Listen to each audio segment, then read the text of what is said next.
Assalamualaikum. Today is lab session 4 of instrumental techniques in food analysis lab. In today's lab session, we will discuss the instrumental technique of flame photometer. Flame photometer is basically a type of spectroscopy. Different types of spectroscopy हमारे पास exist करती हैं. Atomic absorption spectroscopy है, atomic emission spectroscopy है, जिसका दूसरा नाम ही flame photometer है. यानी एटॉमिक एमिशन स्पेक्ट्रोस्कोपी को ही हम फ्लेम फोटोमीटर कहते हैं. और फिर हमारे पास यूवी विजिबल स्पेक्ट्रोस्कोपी है. तो आज का जो हमारे पास लेक्चर है वो रिलेटेड टू फ्लेम फोटोमीटर या एटॉमिक एमिशन स्पेक्ट्रोस्कोपी से रिलेटेड है. सो आज का लेक्चर जो है हम स्टार्ट करते हैं. फर्स्टली जो हमारे पास आपके जो एक्सपेरिमेंट का टाइटल या ऑब्जेक्टिव है, ऑब्जेक्टिव ये है कि आपने मिनरल एलिमेंट्स को डिटरमिन करना है through instrument technique of flame photometer. Mineral elements कौन कौन से हो सकते हैं? मिनरल एलिमेंट्स आपकी फूड में, आपकी वेजिटेबल फ्रूट्स में, आपके मिल्क प्रोडक्ट में. तो जो मिनरल एलिमेंट्स प्रेजेंट हो सकते हैं वो है calcium, potassium, zinc, iron, sodium. So इस तरह के जो आपके पास मेटल आयंस हैं उन्हें हम मिनरल एलिमेंट्स कहते हैं. और इनकी जो रिक्वायरमेंट आपकी फूड प्रोडक्ट्स में, आपकी वेजिटेबल में और इनकी लाजमी होती है, जिनको फिर हम यूटिलाइज करते हैं क्योंकि हमारी बॉडी को इनकी नीड होती है. तो हम इन फूड प्रोडक्ट्स के थ्रू, नेचुरल प्रोडक्ट्स के थ्रू हम जो हैं अपनी इन नीड्स को फुलफिल करते हैं. तो अगर आपको किसी प्रोडक्ट में, किसी फूड प्रोडक्ट में इस तरह के मिनरल एलिमेंट्स, मेटल आयंस की कंसंट्रेशन को डिटरमिन करना है तो आप बहुत सारी टेक्निक्स में से एक ये जो एटॉमिक एमिशन स्पेक्ट्रोस्कोपी है या जिसे हम फ्लेम फोटोमीटर भी कह रहे हैं, आप इसे भी यूज कर सकते हैं. So, flame photometer or flame atomic emission spectroscopy is a branch of spectroscopy in which the species examined in the spectrometer are in the form of atoms. जैसे अगर आप उसका नाम देखें, फ्लेम एटॉमिक एमिशन, वो तीन चीज़ें आपको बता रहे हैं. एक ये कि इसमें फ्लेम की यूटिलाइजेशन है, यानी कोई ऐसा चीज़ इन्वॉल्व हो सकती है जो कि फ्लेम से रिलेटेड है या जलने से रिलेटेड है या बर्नर से रिलेटेड है. सो फ्लेम जो है आपको इस बात का आइडिया दे रहा है. एटॉमिक आपको दे रहा है कि इसमें जो आपके पास मिनरल एलिमेंट्स हैं या मेटल मौजूद होंगे, आइंस, वो बेसिक एटॉमिक फॉर्म में मौजूद होंगे. और अगर एटॉमिक फॉर्म में नहीं है तो वो हमारे पास, हम उसे कन्वर्ट करेंगे एटॉमिक फॉर्म में बेसिकली. और इमिशन स्पेक्ट्रोस्कोपी यानी वो जो एटम्स हैं वो इमिट करेंगे, वेवलेंथ्स जो हैं उसे इमिट करेंगे. इसको हम डिटेल में आगे पढ़ेंगे. सिर्फ मैं आपको बता रही हूँ कि उसका नाम ही जो है उसका जो वर्किंग है उसको एक्सप्लेन कर रहा है. जब आप इसकी वर्किंग को समझ लेंगे तो आपको बिल्कुल आप अंडरस्टैंड कर पाएंगे कि इसका नाम फ्लेम एटॉमिक एमिशन स्पेक्ट्रोस्कोपी क्यों है. राइट. सो इसमें आप जो है डिफरेंट स्पीशीज़ को, मिनरल एलिमेंट्स की स्पीशीज़ को आप स्टडी करते हैं और उनकी क्वांटिटी को आप एग्जामिन कर सकते हैं in the form of atoms. So it is basically an instrument used in inorganic chemical analysis to determine the concentration of certain metal ions. ठीक है, यानी ये जो मेटल आइंस हैं या जो मिनरल एलिमेंट्स है वो इनऑर्गेनिक है नेचर में. ठीक है, ऑर्गेनिक केमिकल कौन से होते हैं? ऑर्गेनिक हैं जो कि कार्बन एंड हाइड्रोजन से मिलकर बने हों, वो ऑर्गेनिक केमिकल होंगे. लेकिन इनऑर्गेनिक जो कि कार्बन एंड हाइड्रोजन के अलावा, ठीक है, तो इनऑर्गेनिक हैं यानी इसमें मिनरल एलिमेंट्स जो हैं वो प्रेजेंट हैं. और वो कौन कौन से मौजूद हो सकते हैं? एग्जाम्पल दी गई हैं. वो सोडियम हो सकता है, पोटाशियम है, कैल्शियम है, लिथियम है, जिंक है, आयरन है. सो ये जो आपके पास मिनरल एलिमेंट्स हैं या मेटल आइंस हैं, ये जो है आप डिटरमिन कर सकते हैं इस इंस्ट्रूमेंटल टेक्निक्स के थ्रू. आप उनकी कंसंट्रेशन किसी भी प्रोडक्ट में आप मेजर कर सकते हैं. Flame photometer is based on measurement of intensity of the light emitted when a metal is introduced into the flame. यानी आपके पास जो मेटल है वो जब आप उसको उसका इंट्रोड्यूस करवाते हैं फ्लेम में, यानी जब आप रिएक्शन करवाते हैं, जो आपके पास मेटल प्रेजेंट होती है सोल्यूशन फॉर्म में, उसे आप फ्लेम के साथ उसका इंट्रोडक्शन करवाते हैं, तो क्या होता है, वो एक स्पेसिफिक वेवलेंथ की जो लाइट है उसे इमिट करती है और उसकी एक ख़ास इंटेंसिटी होगी उस लाइट को इमिट करने की.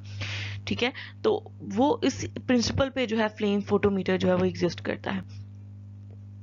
अब हम कह रहे हैं कि वो जो मेटल आयन है वो जो सोल्यूशन की फॉर्म में प्रेजेंट होगा, हम उसे फ्लेम में इंट्रोड्यूस करवा रहे हैं तो वो लाइट इमिट कर रहा है, राइट। वो जो लाइट इमिट करेगा वो किसी ना किसी एक स्पेसिफिक वेवलेंथ की होगी, उसकी एक स्पेसिफिक इंटेंसिटी होगी वो जो लाइट इमिट हो रही है। तो जो वेवलेंथ का कलर होगा, जो उसकी इंटेंसिटी होगी, कलर की इंटेंसिटी, यानी एक हम कहते हैं ना लाइट है, डार्क कलर है, ठीक है, तो वो इंटेंसिटी को बताएगा। तो वो जो वेवलेंथ का कलर है वो उसका क्वालिटेटिवली उसको एनालिसिस करेगा। वेवलेंथ के कलर से क्या मुराद है, यानी अगर सोडियम है तो वो एक स्पेसिफिक कलर की वेवलेंथ को इमिट करेगा, राइट, या आपको फ्लेम का कलर उस कलर में शो होगा, ठीक है। फिर अगर आपको वो उसका क्वालिटेटिव एनालिसिस बताएगा। क्वालिटेटिव से क्या मुराद है, यानी फ्लेम का जो कलर है वही आपको बता देगा कि ये सोडियम है, ये पोटाशियम इस सैंपल में मौजूद है, इस सैंपल में लिथियम मौजूद है, right. So basically wavelength of colour से ये मुराद है कि आपका जो आपके पास मेटल लाइन है या मिनरल लाइन है वो एक स्पेसिफिक वेवलेंथ की जब इमिट करता है रेडिएशंस, तो वो जो वेवलेंथ की रेडिएशन इमिट करता है उसका एक स्पेसिफिक कलर भी होता है, ठीक है। हर मिनरल एलिमेंट का अपना कलर वो शो करेगा। तो वो उस कलर की जो प्रेजेंस है वो आपको उसका क्वालिटेटिव एनालिसिस बता देगी, क्योंकि कलर जो है वो कॉरेस्पॉन्डिंग टू एक स्पेसिफिक मिनरल एलिमेंट है, राइट। तो इसी तरह जब उस कलर की आप इंटेंसिटी को देखेंगे तो वो उसका क्वांटिटेटिव एनालिसिस बता देगा। क्वांटिटेटिव से क्या मुराद है, यानी वो बता देगा कितनी कितनी कंसंट्रेशन में प्रेजेंट है, either it is more than 5 ppm 10 ppm, right. So मतलब एग्जाम्पल के तौर पे आपको बता रही हूँ कि अगर उस कलर की इंटेंसिटी, यानी वो लाइट कलर है, डार्क है, नॉर्मल है, उसकी क्या रेंज है, तो वो भी आपको आहिस्ता आहिस्ता आप जो है वो बता सकते हैं उससे कि उस कलर की इंटेंसिटी को ही आप बेसिकली मॉडिफाई करके वो जो वैल्यू आपको शो होगी वो उस कलर की इंटेंसिटी को पढ़ के ही, जो सिस्टम है, जो इंस्ट्रूमेंट है, उसको पढ़ के ही आपको क्वांटिटेटिव एनालिसिस बताएगा। नेक्स्ट हम जो है बेसिक प्रिंसिपल जो हमारा फ्लेम फोटोमीटर या एटॉमिक इमिशन स्पेक्ट्रोस्कोपी का है, हम बेसिक प्रिंसिपल को स्टडी करते हैं। तो बेसिक प्रिंसिपल इसका बेसिकली ये है कि मैटर जो है वो लाइट को अब्जॉर्ब करती है सेम वेवलेंथ पे, जिस वेवलेंथ पे वो इमिट करती है लाइट। यानी हम ये कह रहे हैं ना कि हमारे पास जो मेटल आयन है उसे जब हम मेटल एटम को हम फ्लेम के साथ उसको इंट्रोडक्शन करवाते हैं, उन दोनों का रिएक्शन करवाते हैं, तो वो वेवलेंथ, एक स्पेसिफिक वेवलेंथ पे वो एक खास मेटल आयन जो है वो वेवलेंथ को इमिट करता है, लाइट इमिट करता है। तो हम कहते हैं जिस वेवलेंथ पे वो लाइट इमिट करता है ना, उसी वेवलेंथ पे वो लाइट अब्सॉर्ब भी करता है, राइट। अब इसका नाम जो हम कह रहे हैं ना एटॉमिक इमिशन, तो हम क्योंकि इसके इमिटेड पार्ट को स्टडी करते हैं और फिर हम उसे कह रहे हैं कि हम उसे इक्वल टू कह रहे हैं कि वो अब्जॉर्बेंस के इक्वल है, इसलिए, ठीक है। तो ये बेसिक प्रिंसिपल भी उसका यही है, वो यही कह रहे हैं कि वो जो जिस वेवलेंथ पे वो अगर कोई मेटल लाइन जो है लाइट इमिट करता है, उतनी ही वेवलेंथ पे, एट द सेम वेवलेंथ, वो लाइट को अब्जॉर्ब भी करता है। When a metal salt solution is burned, the metal provides a colored flame and each metal line gives a different colored flame.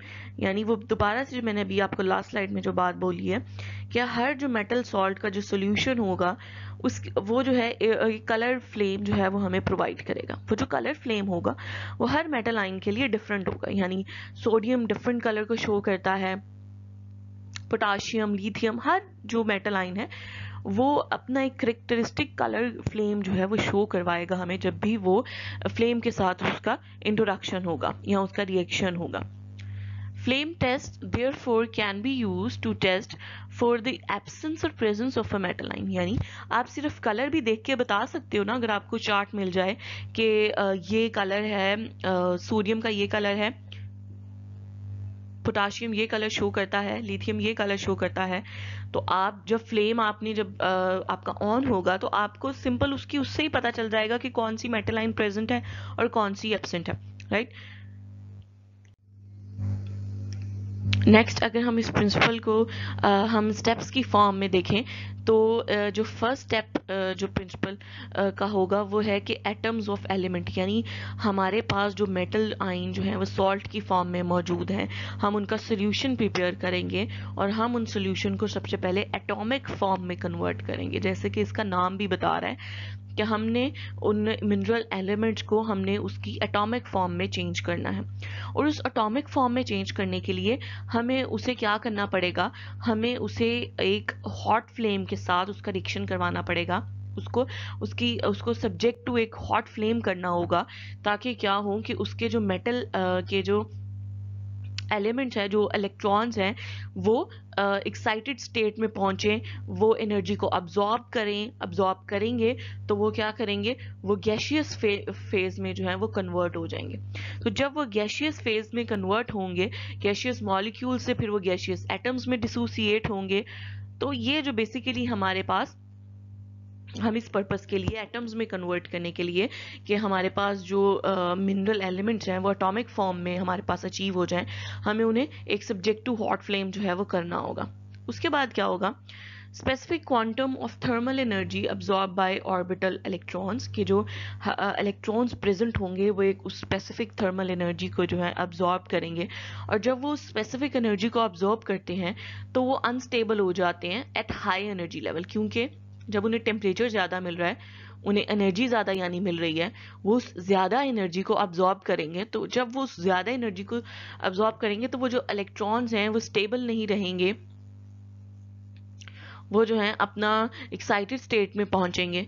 ठीक है, तो जब वो एक्साइटेड स्टेट में पहुंचेंगे तो उसके बाद अब उन्हें अपनी ग्राउंड स्टेट में वापस आने के लिए वो क्या करेंगे, एक स्पेसिफिक पार्टिकुलर वेवलेंथ पे अपनी एनर्जी को, वो जो उसने एक्साइटेड स्टेट में जिसने उसे एक्साइटेड स्टेट में पहुंचा दिया, वो उस एनर्जी को अब रिलीज करना चाह रहे हैं। अब वो रिलीज कैसे करेंगे, वो एक पार्टिकुलर वेवलेंथ की लाइट को इमिट करके अपनी जो है वो एनर्जी जो है वो उसको रिलीज कर देंगे। ठीक है, तो जब वो एनर्जी अब्जॉर्ब कर रहे हैं, हाई एनर्जी हाई टेम्परेचर की फॉर्म में एनर्जी को अब्जॉर्ब करते हैं, तो हम कहते हैं कि वो एक्साइटेड स्टेट में पहुंच गए हैं, उनकी एनर्जी बहुत ज़्यादा हो गई है।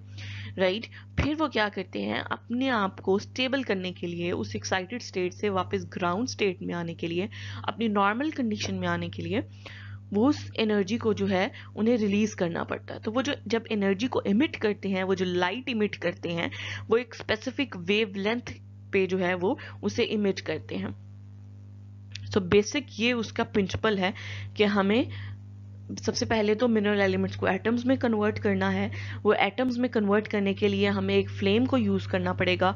वो फ्लेम क्या करेगा, वो फ्लेम एनर्जी प्रोवाइड करता है। वो एनर्जी प्रोवाइड करता है किसको, उन्हीं एटम्स को। जब वो जो एटम्स होते हैं वो इस एनर्जी को अब्जॉर्ब करके एक हाई एनर्जी स्टेट पे, एक्साइटेड स्टेट में पहुंच जाते हैं।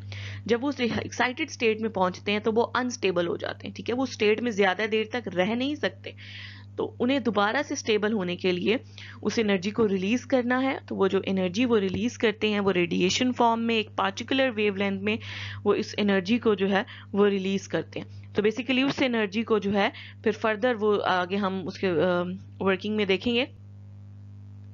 तो उस एनर्जी को जो है फिर जो सिस्टम है वो रीड आउट करता है और उस वेवलेंथ पे वो कलर शो करता है कि भाई अब इस वेवलेंथ की जो है पार्टिकुलर वेवलेंथ की वो इमिट हुई है लाइट, तो उसकी इंटेंसिटी क्या है, उस इंटेंसिटी को सिस्टम स्टडी करता है और आपके पास डिस्प्ले में आपको कंसंट्रेशन जो है, क्योंकि वो हम कह रहे हैं कि जो इमिट हो रही है रेडिएशन वही उसकी अब्जॉर्ब भी हो रही है। ठीक है, तो वो उसकी जो है अब्जॉर्बेंस वो हमें बता देगा कि कितनी जो है वो लाइट इमिट हुई है बता देगा, या उसको हम इंटरपोलेट कर देंगे कि भाई जो इमिट हो रही है वही अब्जॉर्ब हो रही है।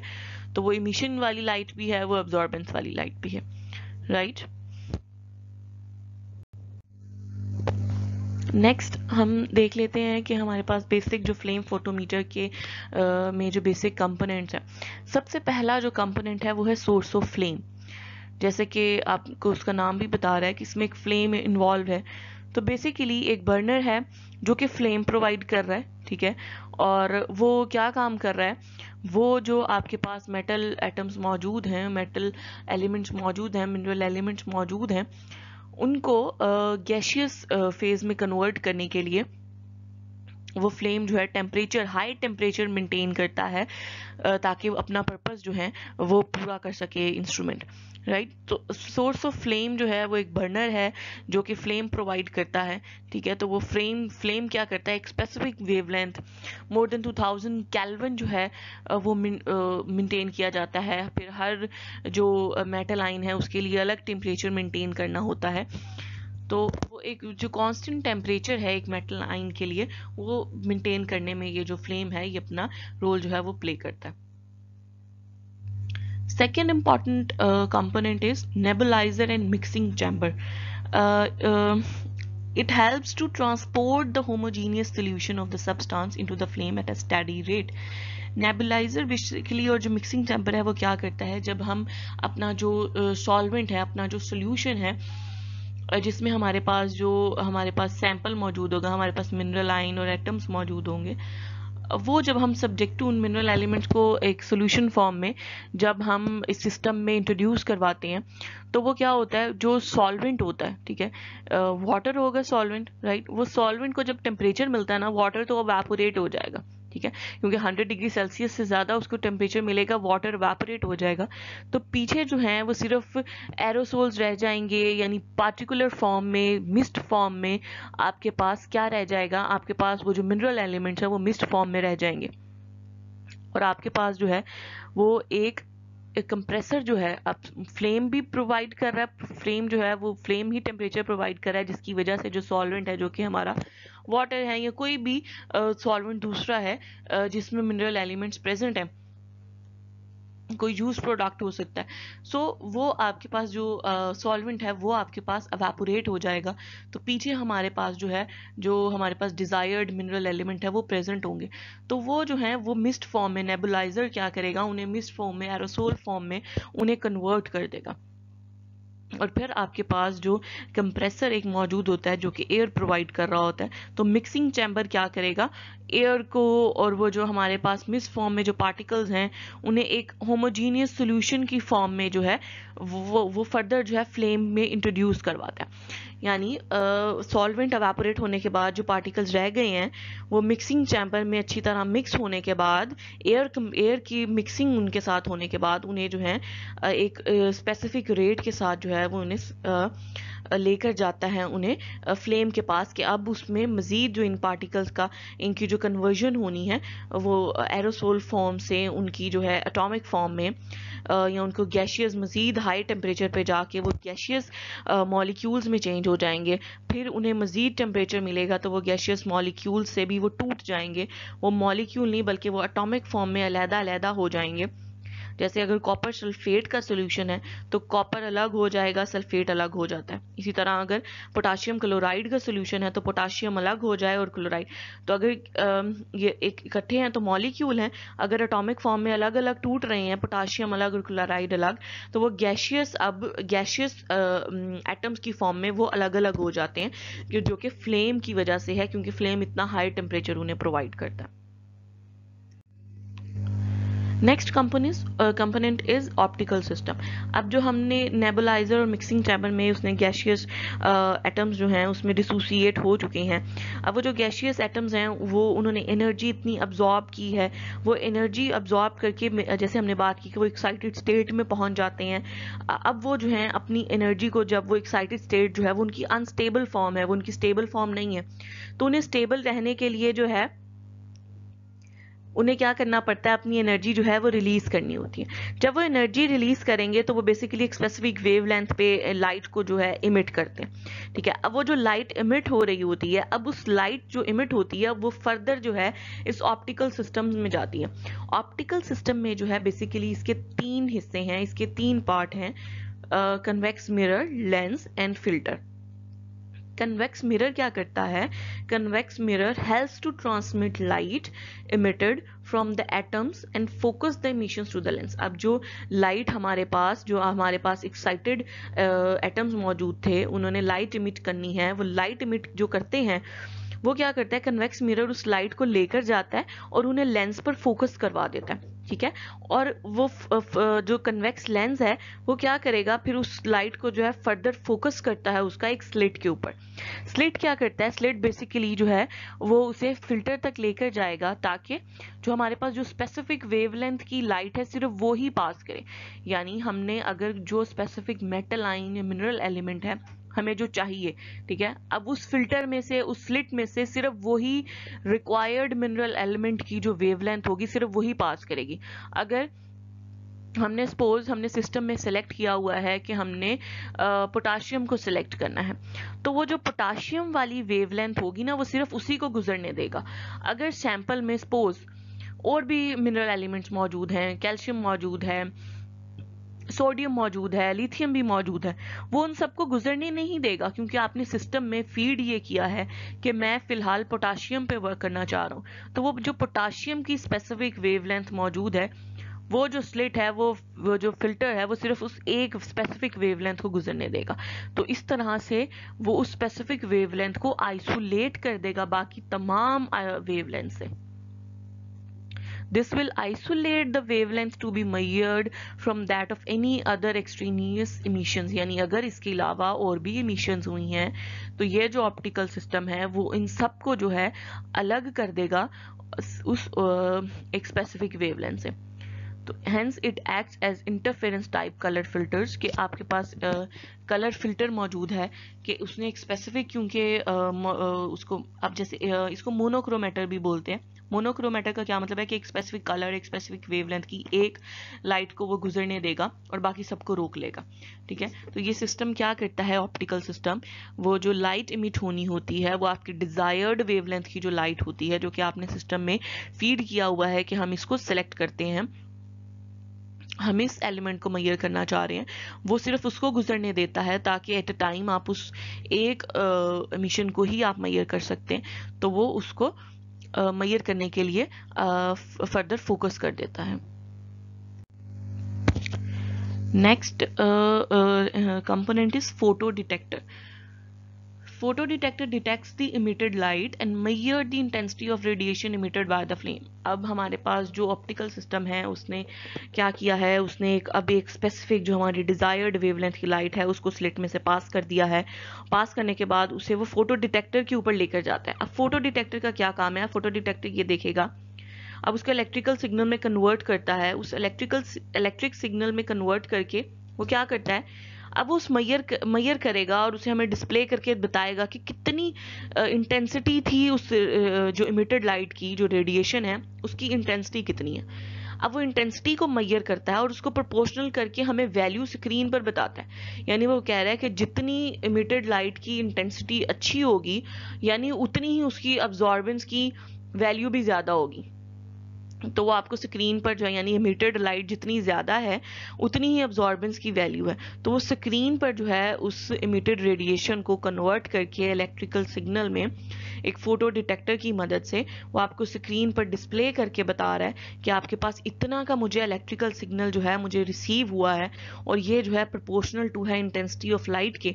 तो इसने बेसिकली जो है इतनी रेडिएशन ऑफ लाइट जो है इमिट की है या इतनी इसने अब्जॉर्ब की है, तो अब जो है कि इस कंपोनेंट की जो अब्जॉर्बेंस आई है वो इतनी आई है, राइट।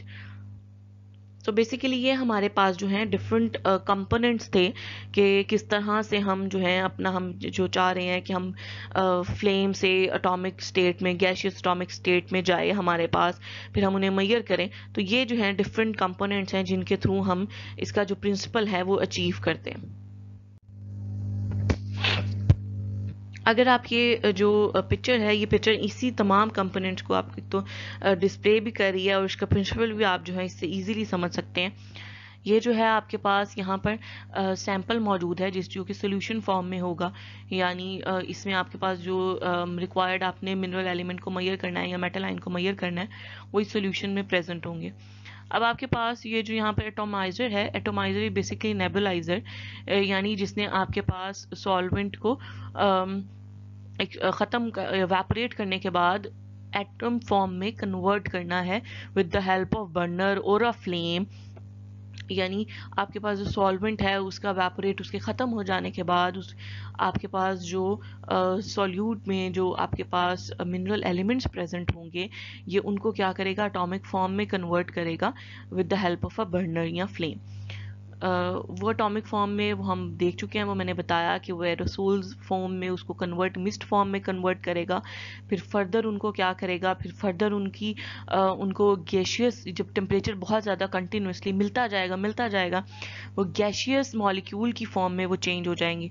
तो वो जो गैशियस मॉलिक्यूल्स हैं वो फर्दर ब्रेक डाउन होंगे, डिसोसिएट होंगे, कि वो गैशियस एटम्स की फॉर्म में कन्वर्ट होंगे और फिर वो एक्साइटेड स्टेट में जाएंगे, राइट। तो वो सारा ये जो प्रोसेस है वो इधर हो रहा है और वो इस बर्नर और फ्लेम की मदद से हो रहा है, ठीक है।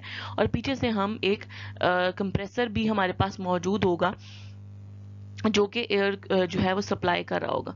तो ये जो एयर और एटोमाइजर में जो मिक्सर मौजूद होगा एरोसोल्स का, वो जो है मिलकर, और जब इनको टेम्परेचर प्रोवाइड किया जा रहा है, और टेम्परेचर के लिए, फ्लेम के लिए जाहिर सी बात है उसके लिए भी fuel supply cylinder, gas cylinder मौजूद होगा। जैसे एयर सप्लाई के लिए कंप्रेसर मौजूद है, फ्यूल सप्लाई के लिए आपके पास गैस सिलेंडर मौजूद हो सकता है, तो जिससे आपको जो है फ्लेम इग्नाइट करने में जो है जो हेल्प करेगा। तो उसके बाद क्या है, जब आपके पास एक यहाँ से जो है यहाँ तक आपके पास वो एक जो लाइट है, जो एटॉमिक मॉलिक्यूल्स हैं वो अचीव हो चुके हैं, एटॉमिक पार्टिकल्स अचीव हो गए हैं मिनरल एलिमेंट्स के। तो वो जो एटॉमिक मॉलिक्यूल्स हैं एक्साइटेड स्टेट में होने के बाद अब वो जो है रेडिएशंस, ये जो आप देख रहे हैं कि ये इमिट कर रहे हैं, तो ये जो लेंस है वो क्या कर रहा है, उसमें से सिर्फ एक स्पेसिफिक वेवलेंथ आप देख रहे हैं कि जो स्लिट है उसके दरमियान एक इतना उन्होंने वक्फा दिया हुआ है स्लिट में कि भाई उसमें से एक अब स्पेसिफिक वेवलेंथ जो आपने सेलेक्ट की हुई है ना, जिस एलिमेंट को सिलेक्ट किया हुआ है उसी की वेवलेंथ गुजरेगी, बाकी सारे जो हैं वो इधर उधर रह जाएंगे, ठीक है। तो उसमें से पास सिर्फ एक स्पेसिफिक वेवलेंथ हो रही है। तो ये जो आपके पास फिल्टर है वो सिर्फ उसी को गुजरने दे रहा है, और जो आपके पास एम्पलीफायर है या आपके पास फोटो डिटेक्टर लगा हुआ है वो इस सिग्नल को पढ़ेगा, और हमारे पास जो कंप्यूटर पे या अगर वो फ्लेम फोटोमीटर का एलसीडी डिस्प्ले है तो वो डिस्प्ले के उधर ही आपको शो कर देगा। या अगर कुछ इंस्ट्रूमेंट्स जो हैं वो इस तरह के होंगे, कुछ कंपनीज ने इस तरह के मैन्युफैक्चर किए होते हैं कि उनके ऊपर एलसीडी डिस्प्ले नहीं होता बल्कि आपको साथ कंप्यूटर अटैच करेंगे तो उसके ऊपर वो डिस्प्ले देगा। लेकिन मोस्टली जो है आप एलसीडी डिस्प्ले के साथ फ्लेम फोटोमीटर आ रहे हैं जिसमें वो उधर ही स्क्रीन पर ही आपको शो कर देगा कि जी आपके पास जो है वो क्या वैल्यू जो है वो उसने आपको शो करवाई है। नेक्स्ट अब हम लैब में इसकी परफॉर्मेंस के लिए हम प्रोसीजर देख लेते हैं कि प्रोसीजर क्या है। बेसिकली सबसे पहले तो आपने जो फ्लेम फोटोमीटर को यूज़ करना है उसके लिए सबसे पहले आपके पास different concentration, different known concentration के सोल्यूशन होने चाहिए जिससे आप कैलिब्रेशन कर्व ड्रॉ करेंगे। कैलिब्रेशन कर्व बेसिकली क्या होती है, कैलिब्रेट करने के लिए आपके पास इक्विपमेंट को कि अगर कोई एरर भी मौजूद हो तो आप उनसे अपने सिस्टम को जो है कैलिब्रेट करते हैं ताकि किसी किस्म का कोई एरर मौजूद ना रहे।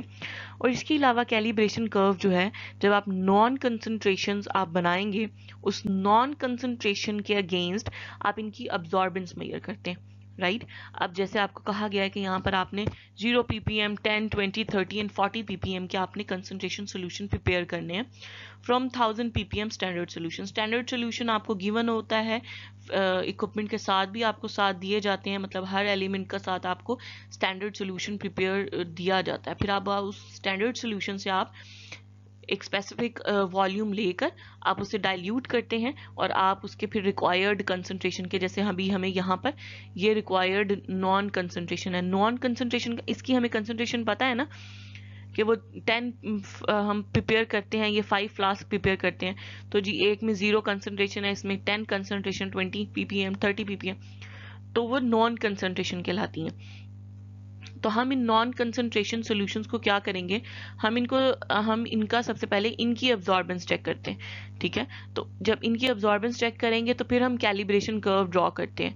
ये कैलिब्रेशन कर्व किस किस के अगेंस्ट है, कंसंट्रेशन एंड अब्जॉर्बेंस के अगेंस्ट है।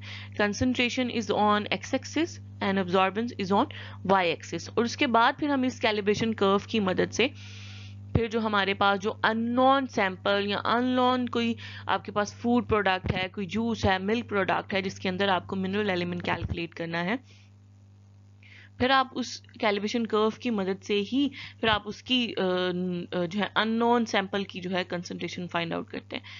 ठीक है, वो किस तरह करते हैं वो आपको फर्दर इसी प्रोसीजर के एंड में आपको बताएंगे। तो सबसे पहले आपका काम ये है कि आपने जो है सोल्यूशन प्रिपेयर करने हैं नॉन कंसंट्रेशन के। वो आपने कौन कौन से प्रिपेयर करने हैं वो यहाँ पर मेंशन कर दिया गया है। अब वो आप प्रिपेयर कैसे करेंगे, अब यहाँ पर आपको मैंने कहा है कि स्टैंडर्ड सोल्यूशन आपको 1000 ppm का जो है वो गिवन होगा और आपने क्या करना है, आपने डाइल्यूटेड सॉल्यूशंस बनाने हैं। सपोज अगर यहाँ पे मैंने आपको एग्जांपल दी है कि अगर आपने 10 ppm का प्रिपेयर करना हो तो उसकी कैलकुलेशन कैसे होगी। आप क्या करेंगे, अब ये जो C2 एंड V2 है वो आपके पास डाइल्यूटेड सॉल्यूशंस की कंसंट्रेशन को शो कर रहा है। अब आपको पता है कि आपने जो डाइल्यूटेड सॉल्यूशन की कंसंट्रेशन प्रिपेयर करनी है वो 10 ppm है, तो इसलिए आप C2 की जगह आपने 10 लिख दिया। अब आप उसको प्रिपेयर करना चाह रहे हैं इन 100 ml, ठीक है, यानी आप उसका वॉल्यूम जो है आप उसे 100 ml में रखेंगे आप।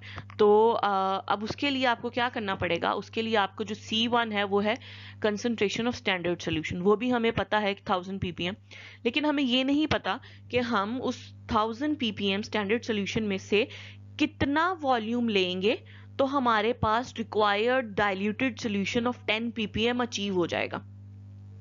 राइट हमें यही तो पता करना है, हमें V1 ही तो फाइंड आउट करना है कि हम उस स्टैंडर्ड सॉल्यूशन में से जो कि 1000 ppm का है उसका कितना वॉल्यूम लें और उसे 100 ml में मिला दें तो हमारे पास जो है अचीव हो जाएगा 10 ppm का सोल्यूशन, डाइल्यूटेड सोल्यूशन। उसके लिए आप ये इक्वेशन बनाएंगे तो यहाँ से जब आप V1 कैलकुलेट करेंगे वो आएगा 1 ml। ठीक है, यानी आप उस 1000 ppm स्टैंडर्ड सोल्यूशन में से 1 ml लेंगे, उसे 100 ml फ्लास्क में डाल देंगे पिपेट के थ्रू। डालने के बाद अब आप उसमें बाकी उसको 100 ml तक फिल कर देंगे, तो अब आपके पास ये जो सोल्यूशन डाइल्यूटेड सोल्यूशन है ये 10 ppm कंसंट्रेशन का बनेगा। राइट इसी तरह आप 20, 30 एंड 40 ppm के लिए कैलकुलेशन कर सकते हैं। 0 ppm का मतलब ये है कि उसमें सिर्फ डिस्टिल्ड वाटर मौजूद है, उसके अंदर कोई मेटल आयन की कंसंट्रेशन मौजूद नहीं होगी। वो आपके पास उसका स्टार्टिंग पॉइंट कैलिब्रेशन कर्व का 0 से स्टार्ट करना है, इसके लिए हम डिस्टिल्ड वाटर में सबसे पहले उसके अंदर कोई मिनरल आयन मौजूद नहीं होगा, तो ये जो है इसके लिए हम 0 कंसंट्रेशन फर्स्ट हम रखते हैं, फिर उसके बाद हम 10, 20, 30 एंड 40 जो है आप उसकी प्रिपेयर कर सकते हैं। 4 to 5 पॉइंट्स जो हैं वो मस्ट हैं कैलिब्रेशन कर्व में। नेक्स्ट जो है सेटअप, अब आप अपने इंस्ट्रूमेंट का जो भी अकॉर्डिंग टू इंस्ट्रक्टर मैनुअल आपने जो है इंस्ट्रूमेंट को सेट करेंगे, गैस सिलेंडर को, एयर कंप्रेसर को, सबको जो है अब आपने आप इंस्ट्रूमेंट को सेट करेंगे। अब सबसे पहले आप क्या करेंगे, आपको जो गैस सिलेंडर आप के थ्रू आप गैस सप्लाई ऑन करेंगे, उसके बाद आपको एक कंप्रेसर मौजूद होगा सिस्टम में जिसको फिर आप कंप्रेसर को ऑन करेंगे और उसके बाद आप जो है अपने सिस्टम को ऑन करेंगे। सिस्टम में ऑन करने के बाद अब आप क्या करेंगे, अब आप उसकी एक सेटिंग्स हैं, आप उन सेटिंग्स को जो है सेट कर सकते हैं। उन सेटिंग्स में क्या हो सकता है, यानी आप किन यूनिट्स में मेजर करना चाह रहे हैं, कंसंट्रेशन को देना चाह रहे हैं, आप वो यूनिट्स लिख सकते हैं। आप टाइप ऑफ मिनरल आयन, यानी अगर आप सिर्फ सोडियम को मेजर करना चाह रहे हैं तो सिर्फ आप सोडियम को सिस्टम सेटिंग से सेलेक्ट करेंगे। फिर कुछ फ्लेम फोटोमीटर में ये भी ऑप्शन होती है कि आप रेंज भी सिलेक्ट कर सकते हो, यानी आप लो रेंज मेजर करना चाह रहे हो, आप मीडियम मेजर करना चाह रहे हो या आप हाई मेजर करना चाह रहे हो। तो आप टाइप ऑफ मिनरल भी सिलेक्ट कर सकते हो, उसकी रेंज भी सिलेक्ट कर सकते हो, फिर आप कर्व टाइप भी सिलेक्ट कर सकते हो कि आपने कैलिब्रेशन कर्व जो है वो किस टाइप की अचीव होनी चाहिए। सो ये जो पार्ट है ये आपका सिस्टम सेटिंग्स के अंदर आ जाता है, यानी स्टार्ट करने से पहले सोल्यूशन को कैलिब्रेशन कर्व बनाने से पहले आप इन सेटिंग्स को जो है आप सिस्टम की उनको सेट कर सकते हैं। उसके बाद अब आपने क्या करना है, आपने नॉन कंसंट्रेशन के सोल्यूशन प्रिपेयर किए हुए हैं, अब आप क्या करेंगे, अब आप उसे इनलेट में जो कि कैपिलरी ट्यूब है उसके थ्रू आप उसे उसके सामने रखेंगे, उसमें पोर करेंगे कैपिलरी ट्यूब को। कैपिलरी ट्यूब क्या है, कैपिलरी ट्यूब जो है बेसिकली आपके पास सक करती है आपके सोल्यूशन को, और वो सक करने के बाद उसे जो है वो अपने प्रोसेस में लेकर जाती है, पूरे सिस्टम में लेकर जाती है, जिससे तो वो बेसिकली इनलेट पॉइंट है जिधर से आपका जो सैंपल है या आपका जो प्रिपेयर्ड सॉल्यूशंस है वो आपके सिस्टम में एंटर होते हैं। तो वो जो कैपिलरी ट्यूब है बारी बारी अब अपने जो सोल्यूशन है आप उसके पास लेकर जाएंगे। अब आपने नॉन कंसंट्रेशन के जो सोल्यूशन प्रिपेयर किए हुए हैं 0, 10, 20, 30, 40, आप सबसे पहले बारी बारी जो है इन्हें लेकर जाएंगे और इनके अगेंस्ट आपकी अब्जॉर्बेंस जो है वो आपको सिस्टम जो है कैलकुलेट करके बताता जाएगा। जब उसने आपको इन 5 पॉइंट्स की अब्जॉर्बेंस बता दी है तो अब आप जो है कैलिब्रेशन कर्व ड्रॉ कर सकते हैं। कैलिब्रेशन कर्व कैसे ड्रॉ होती है, उसमें आप कंसंट्रेशन को एक्स एक्सिस पे लेते हैं और अब्जॉर्बेंस को आप वाई एक्सिस पे लेते हैं। वो प्लॉट हो जाएगी इन 5 पॉइंट पे ग्राफ में प्लॉट करने के बाद अब आप क्या कर सकते हैं, आप एक्सेल में अगर ड्रॉ करते हैं तो आप एक्सेल में ऑप्शन आती है कि उसमें आप जो इक्वेशन है उसमें इक्वेशन भी शो हो जाती है, जैसे y is equal to mx plus c, ठीक है, ये इक्वेशन होती है तो वो इक्वेशन भी शो हो जाती है। इसके बाद आप क्या करेंगे, आप कैलिब्रेशन कर्व ड्रॉ करने के बाद अब जो हमारा रिक्वायर्ड सैंपल है जिसमें जो भी आपका मटेरियल है जिसमें आप मेजर करना चाह रहे हैं कंसंट्रेशन को, उसमें अब आप क्या करेंगे, अब उसको कैपिलरी ट्यूब से इंट्रोड्यूस करवाएंगे सिस्टम में। उसको अब इंट्रोड्यूस करवाने के बाद अब जो सिस्टम है वो आपको उस सैंपल की भी अब्जॉर्बेंस बता देगा, ठीक है, उसकी भी वो अब्जॉर्बेंस को कि उसने कितनी लाइट इमिट की है उसके अगेंस्ट वो आपको अब्जॉर्बेंस बता देगा, सेम अमाउंट ही अब्जॉर्बेंस की होगी, ठीक है। तो वो सैंपल जो है अब आपके सैंपल की भी आपके पास अब्जॉर्बेंस आ गई, लेकिन हमें जो है उस सैंपल में मिनरल एलिमेंट की कंसंट्रेशन चाहिए, ठीक है, लेकिन फ्लेम फोटोमीटर जो है आपको कैलकुलेट अब्जॉर्बेंस करके दे रहा है। अब यहाँ पर कैलिब्रेशन कर्व के पॉइंट आता है, उससे आप हेल्प लोगे। आप क्या करोगे, आपने वो जो ग्राफ ड्रॉ किया हुआ है, अब वो जो अब्जॉर्बेंस के अगेंस्ट अब आप कंसंट्रेशन उस कैलिब्रेशन कर्व से ड्रॉ करोगे, ठीक है।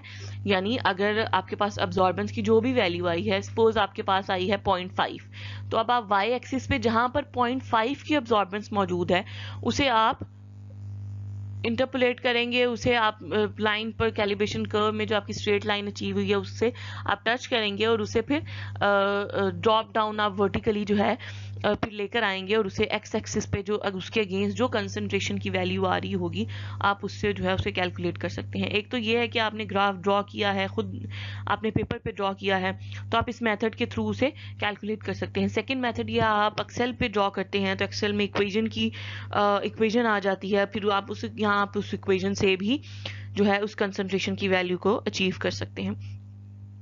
अपने सैंपल की जो अब्जॉर्बेंस है उसको मेजर करने के बाद अब आपका सारा जो पर्पस है वो फुलफिल हो चुका है, तो अब आपने अपने सिस्टम को ऑफ करना है। तो अब आपने जिस तरीके से सिस्टम को ऑन किया था अब उसे रिवर्स वे में जाएंगे, जैसे आपने जो स्टार्ट किया था, जब आपने गैस सप्लाई पहले ऑन की थी, उसके बाद कंप्रेसर और उसके बाद सिस्टम। अब आप क्या करेंगे, सिस्टम को पहले ऑफ करेंगे, फिर कंप्रेसर को और फिर गैस सप्लाई को ऑफ करेंगे आफ्टर परफॉर्मिंग द एक्सपेरिमेंट। उसके बाद ऑब्जर्वेशन जो है, अब हमने जैसे आपको पता है कि हमने नॉन कंसंट्रेशन के प्रिपेयर किए हैं सॉल्यूशंस, तो कंसंट्रेशन आपको ऑलरेडी पता होंगी, तो उससे जो अब्जॉर्बेंस की वैल्यू आएंगी वो आप इस कॉलम में जो है नोट करते जाएंगे। इसको नोट करने के बाद अब नेक्स्ट जो आपके पास बारी आएगी वो आपके पास सैंपल की आएगी।